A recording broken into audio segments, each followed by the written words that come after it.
നമസ്കാരം, ഭാരത് ലൈവിലേക്ക് സ്വാഗതം. കോൺഗ്രസ് നേതാവും തിരുവനന്തപുരം ലോക്സഭാ മണ്ഡലം സ്ഥാനാർത്ഥിയുമായ ശശി തരൂരിനെതിരെ ഞെട്ടിപ്പിക്കുന്ന വെളിപ്പെടുത്തലുകളുമായി എത്തിയിരിക്കുകയാണ് സുപ്രീം കോടതി അഭിഭാഷകൻ ജയ് ആനന്ദ്. ശശി തരൂരിനെതിരെ സ്ത്രീ പീഡന ആരോപണമാണ് സുപ്രീം കോടതി അഭിഭാഷകനായ ജയ് ആനന്ദ് ഉന്നയിച്ചിരിക്കുന്നത്. കരൺ താപ്പർ എന്ന മാധ്യമപ്രവർത്തകൻ ശശി തരൂരിനെ മുഖം രക്ഷിക്കാൻ ശ്രമിക്കുന്ന നടപടിയാണ് അഭിഭാഷകനായ ജയ് ആനന്ദ് ജനങ്ങൾക്ക് മുന്നിൽ തുറന്നുകാട്ടിയിരിക്കുന്നത്. ഡൽഹിയിലെ ഹോട്ടലിൽ വെച്ച് ശശി തരൂർ വനിതാ MP കൂടിയായ സ്ത്രീയോട് അപമര്യാദയായി പെരുമാറിയെന്നും ഈ സംഭവം മാധ്യമപ്രവർത്തകനായ കരൺ താപ്പർ ഒളിച്ചു വയ്ക്കാൻ ശ്രമിക്കുന്നുവെന്നുമാണ് ജയ് ആനന്ദ് ദേഹദ്രോഹി തന്റെ എക്സ് പേജിലൂടെ വെളിപ്പെടുത്തിയിരിക്കുന്നത്.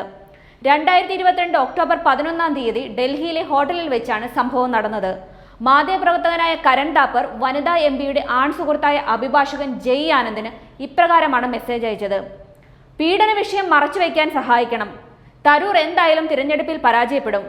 എന്നാൽ ഇത് വനിതാ MPയെ ബാധിക്കുന്ന വിഷയമാണ് എന്നാണ് കരൺ താപ്പർ മെസ്സേജ് വഴി അറിയിച്ചത്. ഈ പീഡന ആരോപണമൊന്നും ശശി തരൂരിന് ഒരു വിഷയവുമല്ലെന്നും ഇത്തവണ തരൂർ ലോക്സഭാ തെരഞ്ഞെടുപ്പിൽ പരാജയപ്പെടുമെന്നും കരൺ താപ്പർ ജയ് ആനന്ദിന് അയച്ച സന്ദേശത്തിൽ വ്യക്തമാക്കുന്നുണ്ട്. 2022 കരൺ താപ്പർ തനിക്ക് അയച്ച മെസ്സേജ് പങ്കുവെച്ചുകൊണ്ടാണ് ജയ് ആനന്ദ് ഇക്കാര്യം വ്യക്തമാക്കുന്നത്.